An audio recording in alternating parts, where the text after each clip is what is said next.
Hello, are you out there? It's Mark with Redo Over, and we're back to our Stellaris Vanilla No DLC tutorial. And we are jumping right into it. What do we got? Science research just popped up. Research alternatives +1, super simple. And this is going to push us to 5 options every time we get to choose new research. Now, remember, you start at 3. We've already pushed to 4 because of one of our traditions, I think. But here we go, right at the top. Whenever we finish researching a technology, up to 5 new options will be generated. You see if the 5 is in yellow, that's to indicate that's a variable. Sure, I guess. So we got a lot of options here. Yeah, this is great. The FTL stuff, again, relates to defenses, controlling enemy fleets moving through your star systems, where you have an FTL generator, FTL meaning faster than light, right? FTL inhibitor. We have disruptors, which is a very good beam weapon. What do we got here? Power usage 10, cost 17 alloy, damage is 1 to 10, cooldown 2.3, accuracy 100%, tracking 60, range 0 to 30. That is very short. I'm also wondering, I'm imagining that damage drops off over that range, possibly. I don't know exactly why the damage is 1 to 11. Like, that's a really broad range. So it may have to tie in closely with how far you are. But that's an extremely short range weapon, period. So be warned if you're going to go that route. But it does a lot of damage. Then we have the basic research station output plus 10%. That wouldn't hurt. We've never really gone after research hard, but that would push us up a bit. Bear in mind, not all the research you're seeing up there is coming from your stations. Quite a bit of your research comes from your scientists working in research labs, POPs on planets. Not affected by this, so be cautious. We got the UV laser. It's another type of weapon. It also unlocks a new research track. So let's take a look at this UV laser in comparison to the disruptor, right? It's kind of a similar weapon. The UV laser small mount is going to be 10 power, 17 cost, identical to the disruptor. The damage is 10 to 27. Seems like a lot more. But the cooldown time is 4.25. So it's a lot slower than the disruptor. Accuracy is 90. In tracking is 50, so that's 10% less accurate. Range is 0 to 40, so also short range. Average damage on that is going to be coming out to a 3.19, and the disruptor was a 2.65. That's fascinating. I don't know. They're both energy, by the way. You can see that below the cost is the energy type energy. So you'll see different options for that. Kinetic energy. There's like the missile one. Yeah. I don't really know why you'd go for Disruptor. Disruptor doesn't seem better. It's got that 10% accuracy. I don't know. But yeah, UV lasers right there. And then finally, we got chromatic sensors. So this would be for tracking improvements on your ship plus sensor range. So this would go onto its component on a ship for medium or small. I don't know why the S and the M are swapped there. Like here it's small, medium, large, small, medium, but this is medium, small. I don't know. Little programming glitch, I don't know. But yeah, I'm pretty sure tracking, as you can see, well, yeah, tracking is just a straight up plus 5%, right? You got 50%, so it's 5% more there. And then you have the listening post for your star bases. Not too bad, but yeah, this would give you additional sensor range at a starbase. If you put this in as one of the buildings, remember your starbases have very limited building slots, so you would put in something like this if you were in a hot war, and you're like, I need to know where the enemy fleets are coming. And by seeing them a few systems away, it allows you to react and get your fleets in place to intercept them. It is really tricky and really frustrating when you are fighting a war, possibly from multiple fronts, and you have a very permeable border with multiple enemy nations, and they can sneak fleets across almost anywhere. They're not really sneaking them, but you don't notice them till like the last moment. It's too late because your empire is large. You're trying to get fleets where you need them, and you can't. So listening posts definitely have a value, but for us, it's not that practical. None of the weaponry stuff really is that useful for us. I'm going to just go with research station output. I know it's boring, but it'll be helpful. Okay, that was our research. We were checking on, I'm watching up here, our naval capacity count because we're building destroyers. I think we have like 5 left in the queue. We have a little ways to go on that. And finally, yeah, we have the Rubicon is developing the starbase here at Ickney. I'm gonna call it Ickney. I guess, yeah, I don't know if that's how you say it, but. And let's run the clock, and we will speed this up. Now, we did look at all of our colonies last time, so I think we're in reasonable shape on our colonies. And of course, Ickney will be our next newest colony. Construction complete. Very nice. Where did that wrap up at? Construction at Ickney. Okay, that is done, and you can see the blue border right here, the thick blue bar. That's like that's our space now. So we can now give the Rubicon additional commands to build the mining station. Again, I'm holding shift left click and shift left click. So 2 commands queued. They'll get that developed, and then we can move the Rubicon out of there potentially. There are the Xenos, the Ruby Swarm there, but we are at say peace, but we're neutral with the flora there, the space fauna, flora, whatever. They won't attack us if we don't attack them. And we had noticed this very nice world down there, this tundra world at Helios 3. We are currently in the process of doing nothing. Let's survey that system. I want to get that done. Well, then let's jump in there. Yeah, not too many. 1, 2, 3, 4. We'll have that done pretty shortly. And then potentially we could send a constructor ship in there. Let's make sure our other science ships are moving. Yeah, they're on automation. And the India is building out this variety of stations. But if it's possible for us to claim that, I would love to. Now, my only concern is that I do see there's the alien ship. And the alien ship is... We suspect maybe this is an alien ship that is constantly perusing around the system and isn't actually a true alien civilization. It represents the remnant of some deceased alien civilization. I bring that up because we could very possibly start building additional colony ships. I also realize Strudma is sitting here, another tundra world.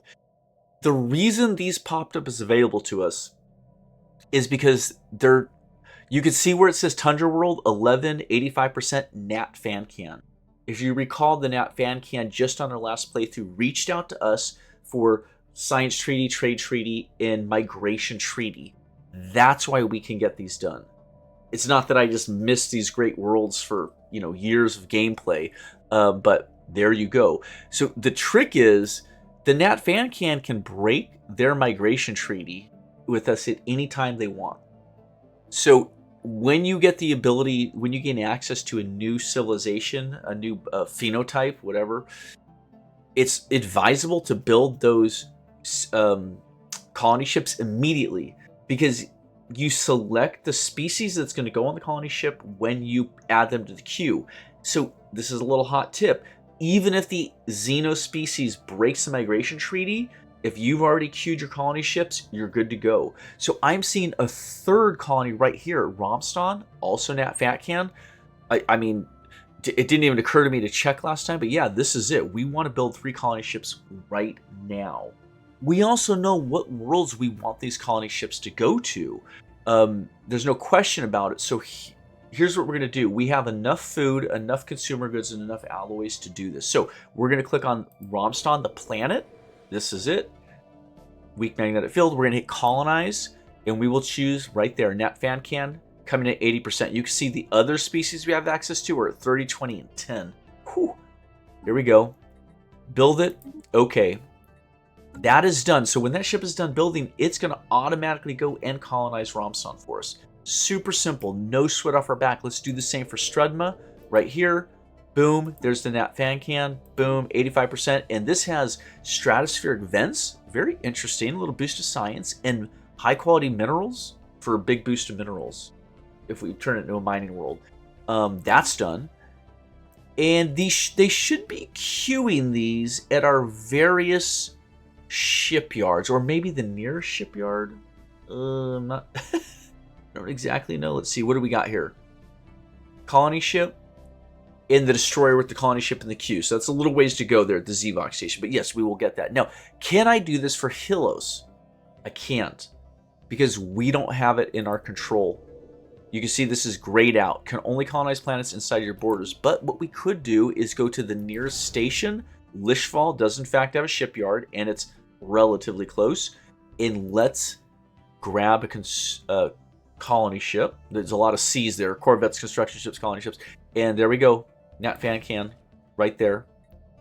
Oh shit. I already have a colony ship going. Oh, that's weird. Why did I do that?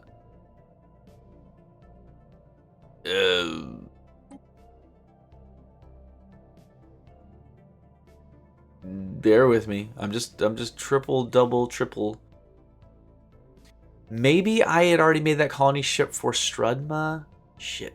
We don't need an extra colony ship. I don't know if I get my resources back, but we're gonna find out right now. So we're gonna go back to the Lishval station.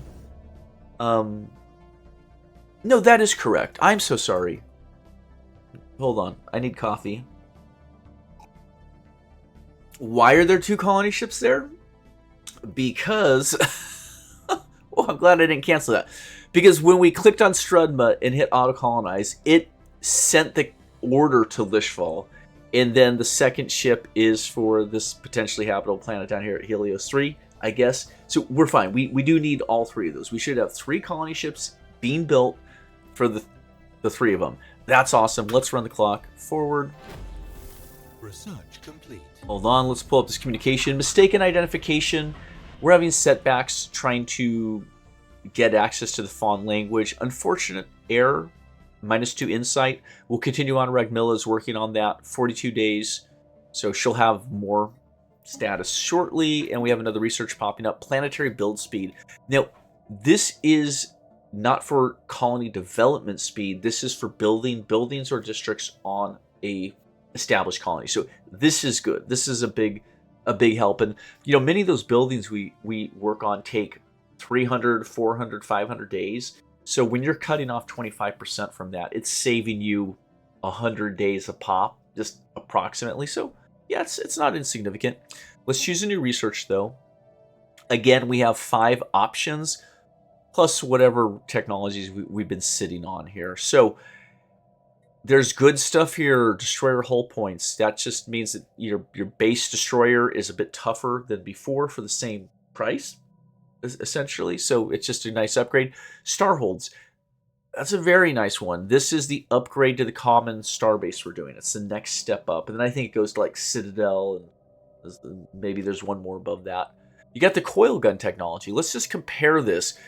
Coil gun is power 7, cost 13 alloy, type kinetic. So this is not an energy type. So your kinetic type weapons are oftentimes going to fall under engineering, whereas your energy type weapons will fall under the physics category. So you can go down different rabbit holes, but damage 7 to 21, it's considerable, high damage. Cooldown 2.9, accuracy 75, tracking 50. So this is like a base level weapon, and it is not particularly accurate. Range is 0 to 50, so it's a longer range than those energy weapons we were looking at, which I guess makes sense because your confined energy beam is going to decollimate, I believe is the word. Whereas a kinetic weapon is just a bullet, and that matter ain't going to decollimate. You could shoot that thing 10 million years ago, and that projectile will still be flying with the same velocity as the day you shot it. Yeah, in space, that's how it works. So that's kind of cool. Plus 50% against shield, minus 50% against armor. Interesting. So kinetics are good at penetrating shields because they're not based off of electromagnetic radiation or other types of magnetic particles, I guess. I guess disruptors are magnetic particles, if shielding can influence them. Yeah. Large massive projectiles apparently just travel right through the shields because of all the energy bound up in their momentum is where the energy is stored, more so than the mass per se. These aren't relativistic weapons. You know what I'm saying. They're bullets. And then we got the carrier operations, unlock component, basic strike craft. unlocks orbital ring module, planetary defense hangars, and hangar bays. It's all good stuff. Now, the Starbase module hangar bay is nice because, in particular, the little fighter craft that would orbit in this Starbase module give you a protection range of +1 to your trade and trade protection of +10. So it's a structure. It's essentially saying they send out the little fighter ships, like think X-Wings or something like that, to patrol against piracy. Yeah.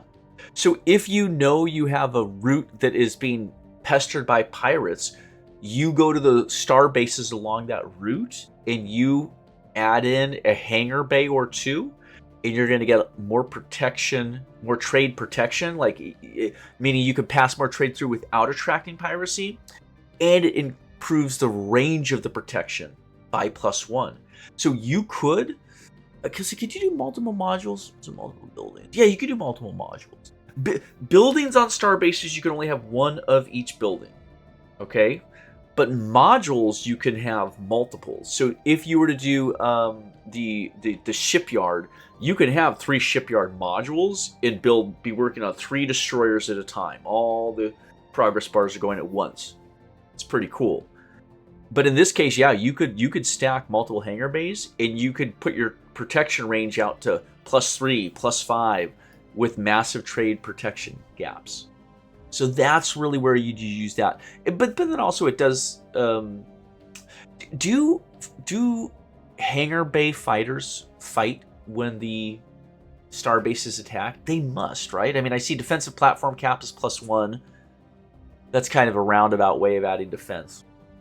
It's a defensive platform around the starbase. I don't know. Does it send out little mini ships? Does anyone know? I question it because I don't see stats for the fighter craft. I see the ship hull points are +10% and the armor points are +10%. So that's good. And what's H here? Anyone know what H stands for?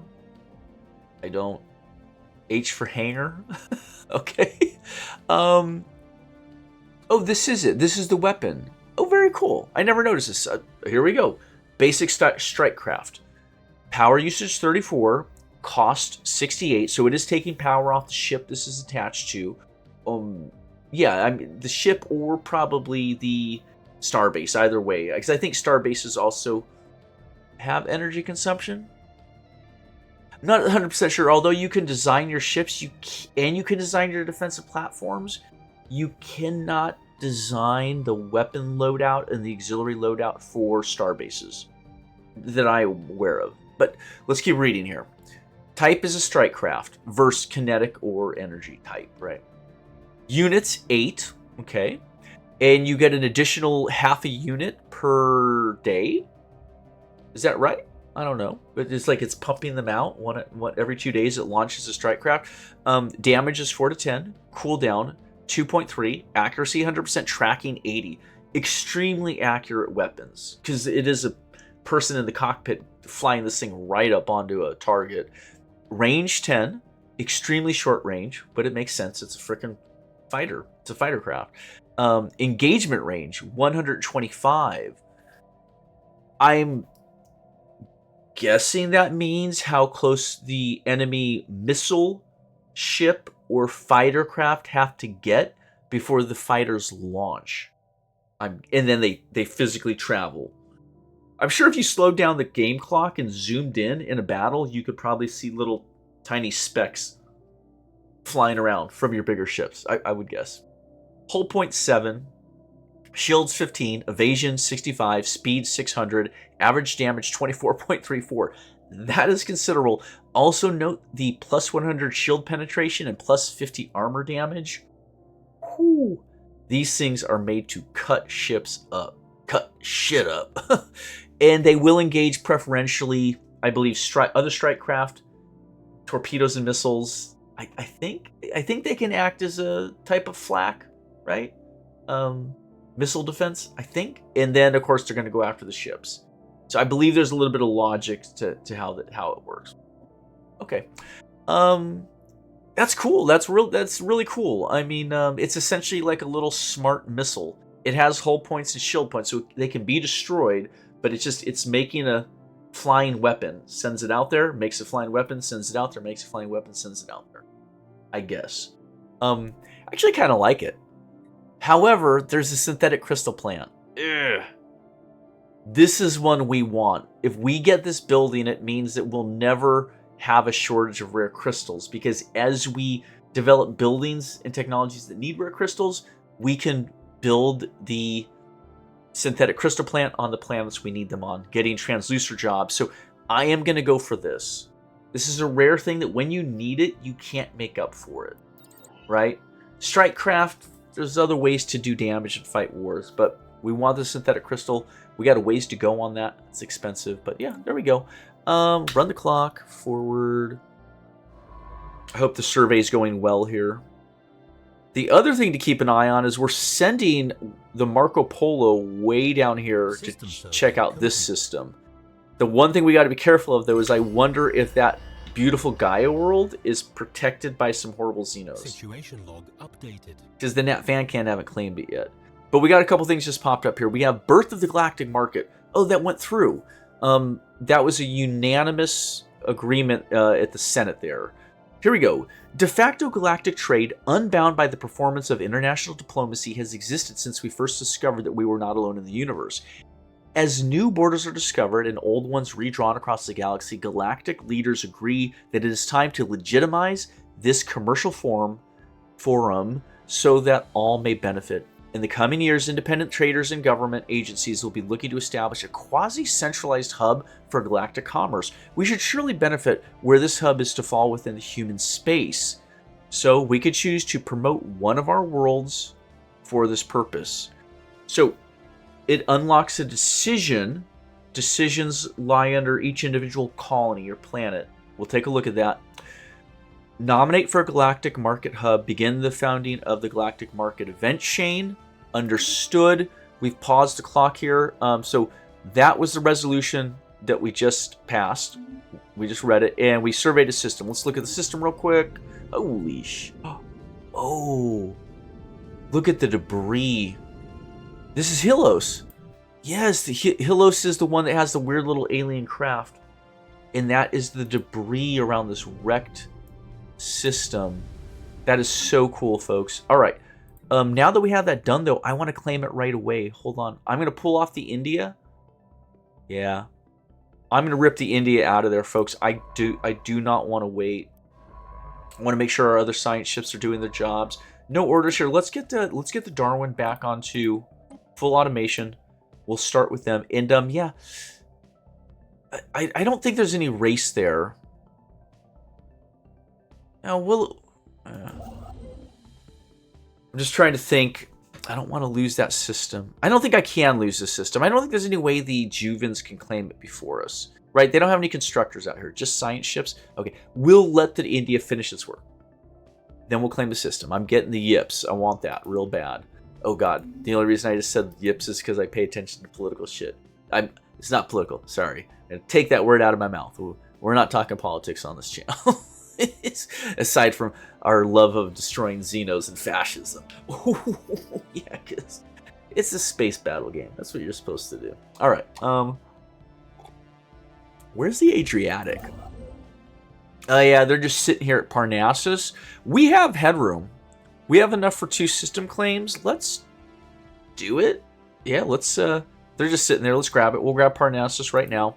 And that gives us plenty left to grab Hylos when the time comes. None of the rest of these systems are that incredible. I mean, we'll gather them all up, but there's no rush there on that. What are we looking at here? Our destroyers, are they about done? Let's go to the Zvox starbase. 2 more destroyers to go, and then we're switching our edict over. If you guys recall, we're on the shipbuilding edict. We don't need it much longer.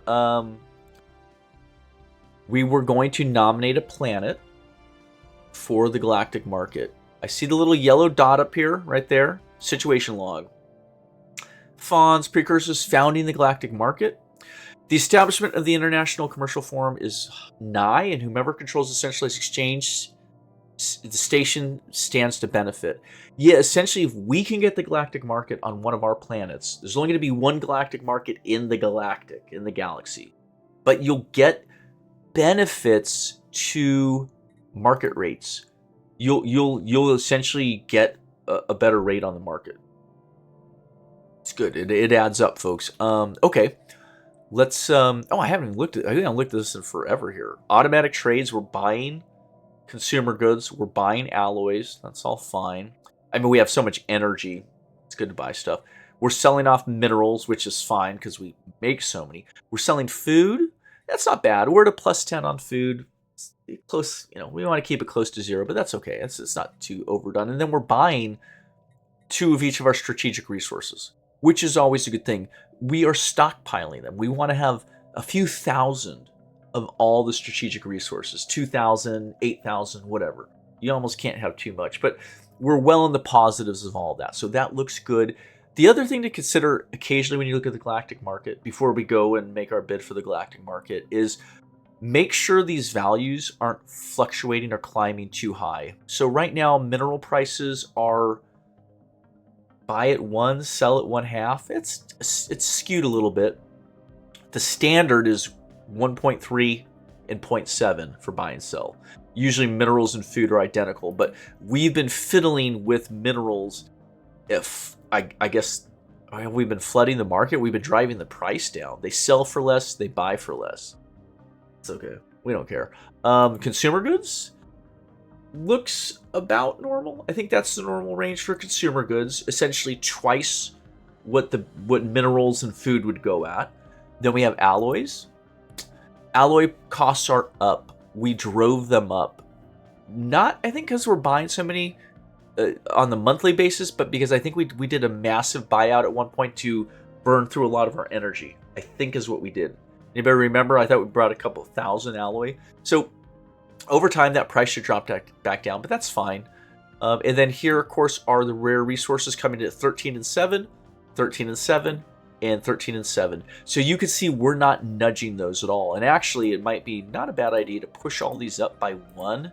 I know you're very limited on how many of these you can buy before you start to move the needle over here. But yeah, we're going to up each of those. But I think the market looks great. Oh, wait, there's one more thing. What did this say? International market. The galactic market has not been founded yet. So we only have access to the internal market. Interesting. I guess I don't exactly know. I'm guessing on the internal market, we greatly affect the rates based off of what we buy and sell.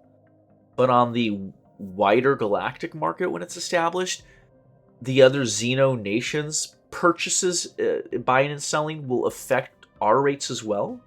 Question mark. It'll be worth looking into when it happens. Bear in mind, the galactic market opens to everyone, regardless of whether you get it on your planet. So I think there's some benefits to the galactic market in general by having that open or wide market. But yeah, let's jump in here. So under decisions, you can see Galactic Market Hub nomination. Nominate this planet as a trade hub candidate. It'll take 1,000 energy, which we have more than enough. We're at 36k, and 150 influence. We are not that far along. Ooh, I did not save much on that. And I'm just reading over this. Applies to base marketplace competitiveness rating modifier to the planet according to its local conditions. The better the rating, the more likely the planet will play host to the galactic market. It is best to nominate a planet which produces a lot of trade value, as that is what makes it more likely to be chosen. Super simple. So how do you know how much trade value you have? Well, you always know what a planet produces by looking at planet production, planet deficit, and it actually, separate from that is your trade right there. This is a 79 at Earth. I don't know if Capital Worlds, I think I remember listening to some other YouTube videos on Stellaris. I mean, you can imagine I watch tons of Stellaris stuff. Pretty much for all the games I like to play. It's where I learn a lot of stuff. YouTube videos. 79. I'm just not sure if your capital is the best choice. I don't know the capitals are. And I don't know why that would be, but I think I've heard that. in the 3.2 era, wherever we're at right now. Let's scroll through real quickly and look at our other planets. A 9, a 20, a 9, a 33, 17, 15, 9, 79. Well, the obvious choice would be that we'd make our capital the trade world. We have a commercial zone here. We don't have a commercial zone anywhere else. Hollow theaters. Yeah, see, I only say commercial zones because commercial zones have clerk jobs and trader jobs, and you can see that it is in fact pushing up our approximate job production is a plus 14. That's the trade plus, and you have your trade percentage, which is the little up arrow. So I don't think we have a commercial zone on any other world. I mean, why would we, right? Yeah, we're not into trade that way. You know what? We'll bite the bullet on this. We don't have to decide yet. We need to save up more influence. We're producing over 5 influence, but we're only gaining 4 because we have so many packs going on with the Nat Fan Can right now. Okay, so we're going to put a little mental pin in that right now to come back and try and get the galactic market thing. I don't know what the timeline is. I don't know how much time we have to make that decision. If we go to the situation log, I don't see a clock on that, but maybe a year. I don't know. We'll have to be careful. That's a bummer, but it is what it is. Anything else? Run the clock here. Construction complete. Construction complete up here at ICNI. All right, so we're going to do a couple of things. We have something just pop up, alien barracks. The silhouettes discernible from orbit are indeed buildings. Discernible from orbit are indeed buildings, and closer inspection revealed them to be an obvious martial nature. While abandoned for some time, though very recently on a galactic timescale, Science Officer Herman Wagner believes that secrets of alien tactics may yet to be exhumed from beneath the dust that covers the decaying barracks and looted armories. A special project may be issued to study the remains. Acknowledge, issue special project alien barracks. Situation log updated. I am pausing the game real quick. We're going to jump up here to situation. Alien barracks available. Yeah, let's have Herman jump on that at Higashiki-ata 4A research. We do have a scientist present. That's right, because we had sent the Gagarin back to pick that up. That anomaly had popped up right here at Higashiki-ata.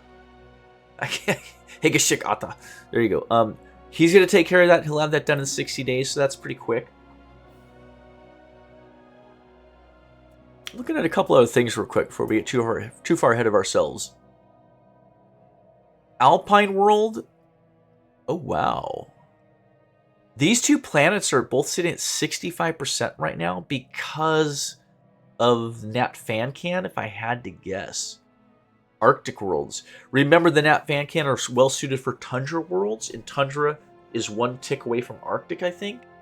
However, these 3 remaining planets are not under our control yet. We need to have the Yangtze get in there and develop those. I'm going to have the Yangtze move over. Ooh. Elthane actually has mining robots. We don't exactly have access to that, but let's send the Yangtze up around Akram. So it's in position. We're going to move there right now. Now, we don't want to spend the influence because we're saving it up for the market, but potentially we could get a colony there. Potentially. Let's get this constructor ship out of here while we're doing it. Let's get the Rubicon, and let's send Rubicon down here to you, Bogalit. It is killing me with these names here. Come on. Can we move here? Move here? Yeah. All right. So the science ship is going ahead to scan this, and we're going to send a constructor because we may need it if we want to try and claim that system. I don't know that we can get the Elthine system no matter what, because currently there are mining lasers, although let's send in the first fleet. Yeah, what the hell, right? We'll chop these guys up. We can take that. I really thought we'd already destroyed all those mining critters. They regenerate? Yeah, screw it. Send in the first fleet. We'll take them out. Something to do. Real quickly, I see the up arrow here on Alpha Centauri. That is for our capital. Anytime you see that up arrow, you don't want to ignore it. We'll throw that in there. And it's at 480 days. I guess that's down from 600, right? With our planetary build speed. And we're running the clock.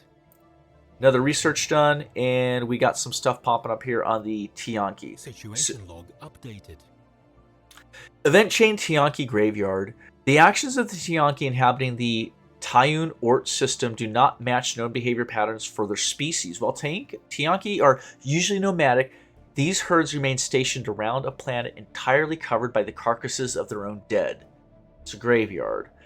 Attempts to study the burial grounds have been hindered by the net of tentacles the Tianki have wrapped around the planet, making further research impossible unless we are willing to displace or dispose of the grave keepers. I don't know if that's a great idea. We have two options.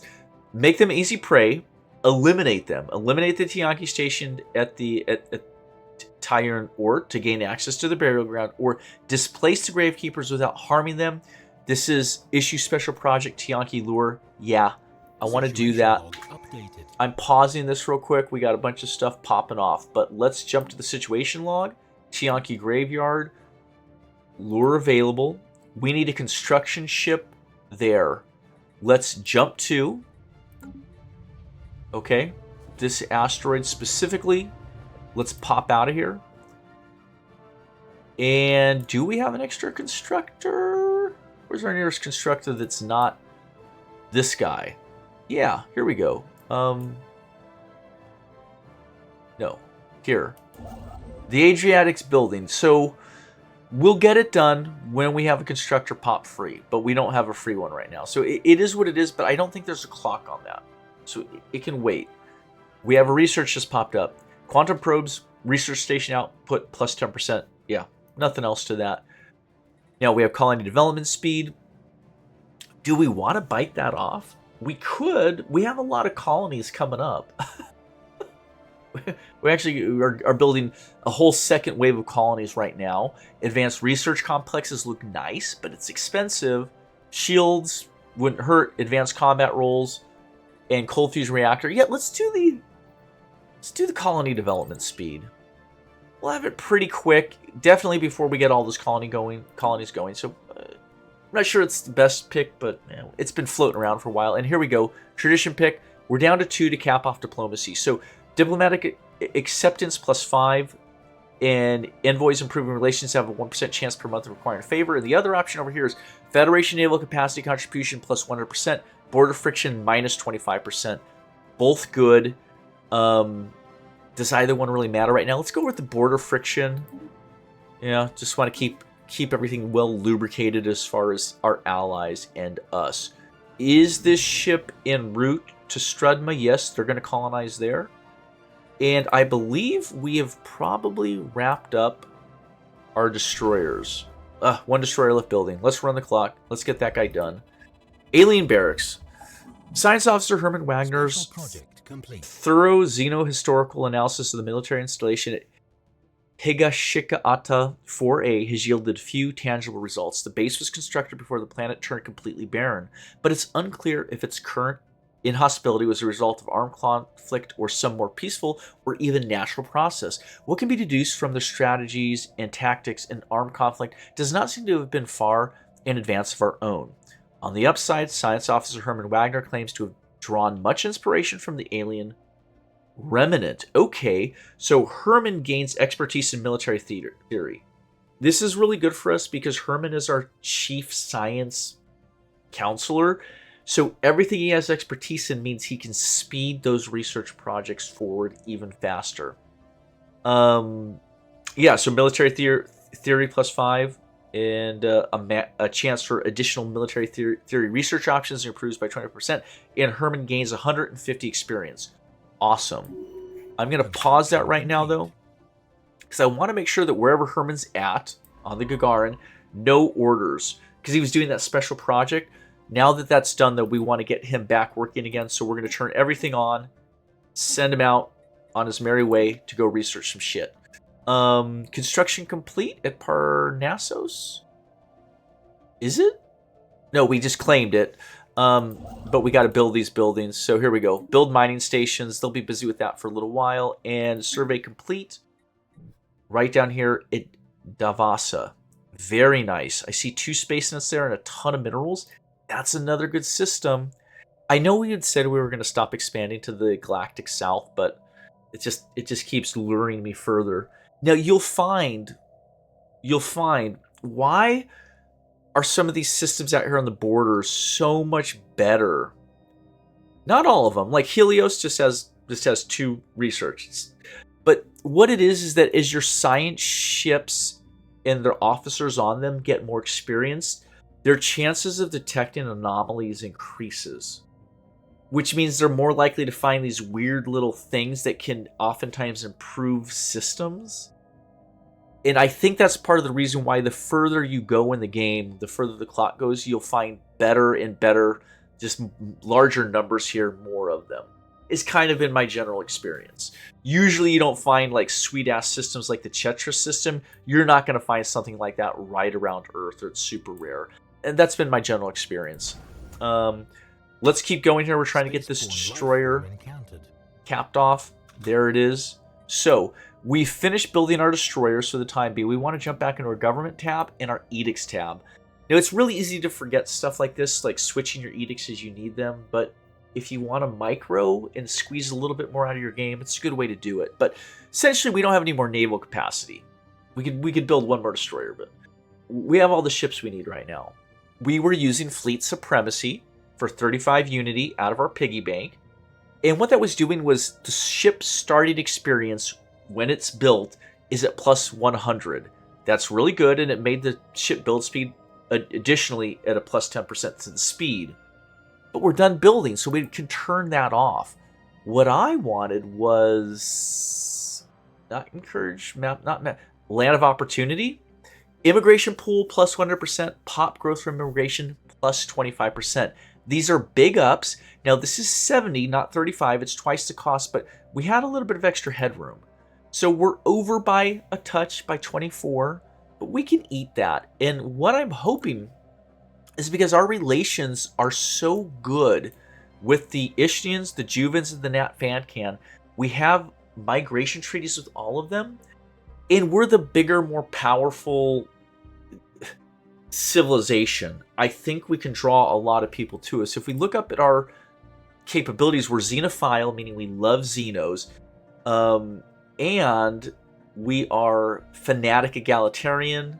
Yeah, I think... Yeah, we're democratic, we're utopian. Well, we don't have utopian limited standards, but we are democratic. Beacon of Liberty, idealistic foundation, citizen happiness.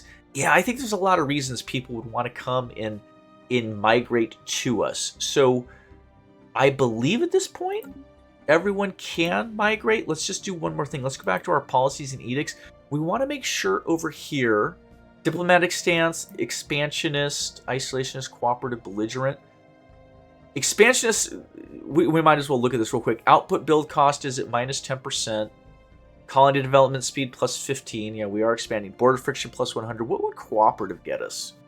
Diplomatic weight plus 25. Envoy relation plus 50. Border friction minus 50. Operation costs go up. Operation upkeep goes up. External leader pool plus 1. It's questionable. It's questionable which of those is better for us right now. Probably, though, we want to switch over to cooperative. We're maybe in a little bit. We're still in the early phase of the game, and we're still expanding. So let's not do that until this round of new colonies are inhabited. When we get all these new worlds with colonies, then we can switch it over to cooperative. Anyway, let's keep going. War philosophy, subjugation. I'm looking for migration, immigration, migration. So we'll just scan down real quickly. Resettlement, prohibited. That's forced resettlement. Yeah, that would be that we can choose to move people. We don't force anyone to move, but we don't need to because we have a good population controls. Prohibited. Refugees are welcome. Okay, that's good. Population controls. Prohibited, yeah. Interesting. I don't actually see an immigration policy option. Okay, that's fine. I think everyone's just gonna come in then. I guess. All right. We'll close that down. And let's jump to a medium planet, not our massive planet. Let's jump to Sirius. The reason for that is I want a world that has housing, has amenities, has jobs, because those are the ones that are going to have immigration pool. Here we go. This looks good. Uproth, Forge World, plenty of housing, lots of amenities, plenty of open jobs. Let's go to the population tab. And I'm looking at growth from immigration. So down towards the bottom there. 1.71 land of opportunity plus 25%. So our base growth would normally be a 3, but immigration is giving us an additional 1.71. So over a 50% boost to the biological growth on this world is coming from immigration. Yeah, that's pretty good. I wonder if that 1.71 is the same for all worlds, though. Let's jump over to a planet real quickly that doesn't have housing, amenities, and available jobs. So let's back up to Sirius Prime. It has housing, it has amenities, but it has no jobs. Will that affect our immigration? It does. From immigration, 0.70.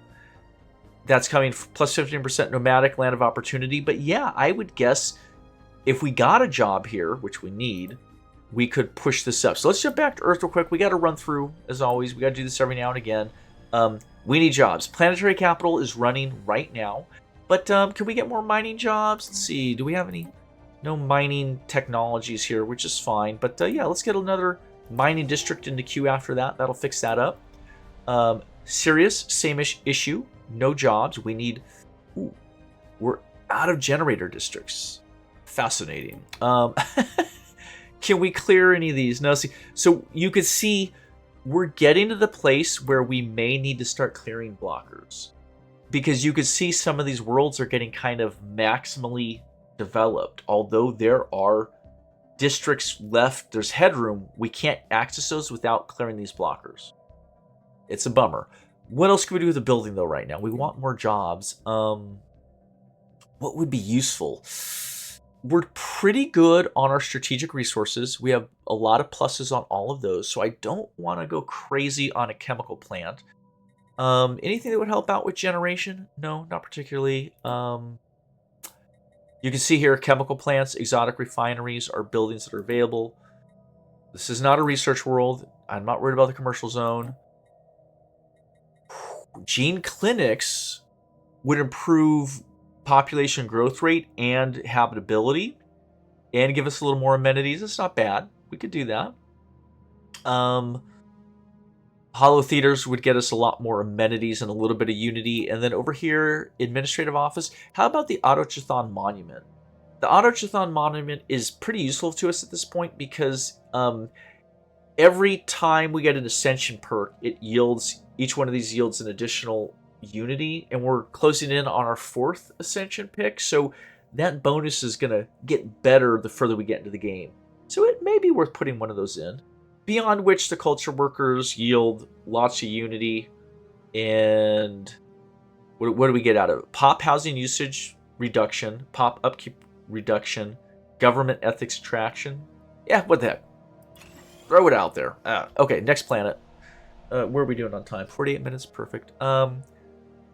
They're looking okay here. Let's get them another. Let's get them another industrial district there. Pop over. We have a little bit of unemployment on Wenkwert. We have a specialist who without a job. If I look in here, I see enforcer and entertainer. That's weird. Entertainer's a specialist job. Do I have it turned off? I do. Okay, let's re-enable that. Let's hit plus. There we go. Now we can accommodate our entertainers. We're going to leave our enforcer turned off for now. But that gives 2 jobs, so I think they're okay, and they're working on the administrative office. Here we are in Uproth. They're sitting very nicely. We don't need to fiddle with that. Niam is looking reasonable.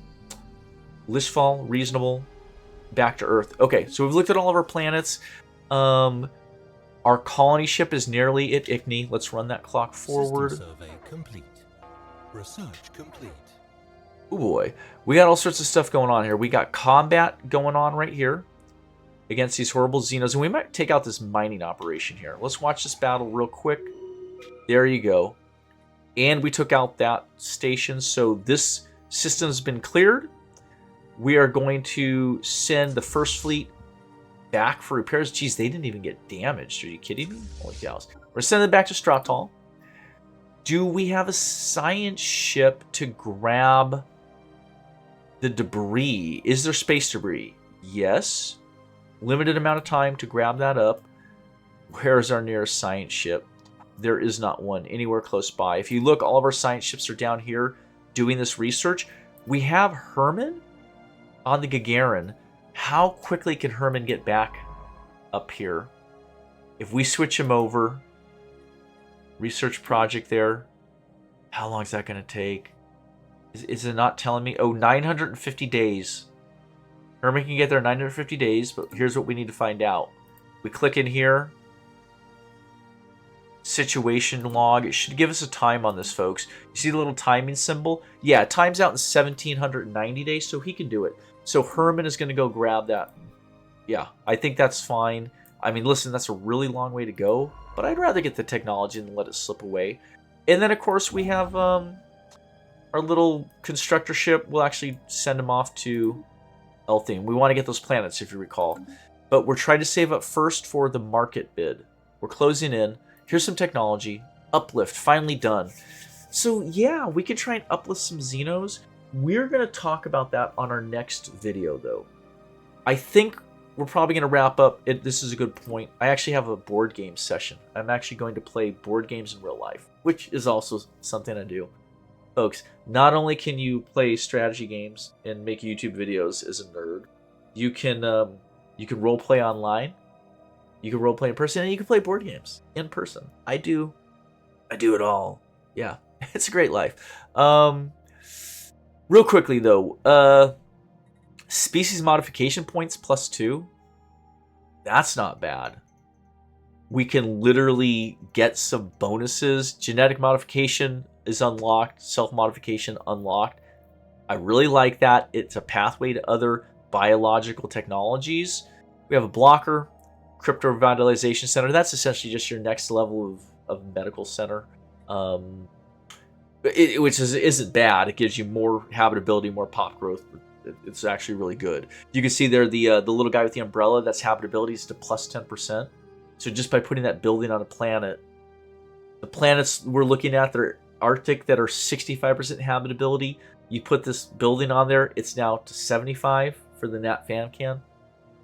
Food production, and yeah, blockers. Now we're gonna go for the gene tailoring. Boom. And actually, Herman being such a stud with his biology too, we'll have that in no time. So, and we have unspent trait points. Okay. So here's our wrap. We are going to hold on. Is this guy colonizing? What the hell is it? What are they doing? Oh, colonize planet. Okay. They've just been sitting there this whole time. Okay. Next session, we're going to look at our trait points. We are going to make our bid for the galactic market. And then if we can get enough influence points, we are going to attempt to claim these two worlds and get Nat Fan Can colonists sent out to them. We could even theoretically build 2 Nat Fan Can colony ships without having claimed the systems yet, because we know we're under a tight time crunch for our influence rate. Remember, we spent 420 influence to get Ichni. We're going to keep an eye out down here when our science ship finally gets down to this world. We'll see if that's something we can research. And yeah, we're going to make sure we claim Hylos. And I think we have a second colony ship here at Lishfall. We're going to try and send them down to claim that world. But this is getting pretty intense. We're going to have a lot of new colonies coming online here very quickly. And it's really going to magnify the power of our civilization. You see those colony ships are going. And then I would say, if we think about it, on our next session, we want to take a look at vassalizing the Nat Fan Can. We should be closing in on that trust.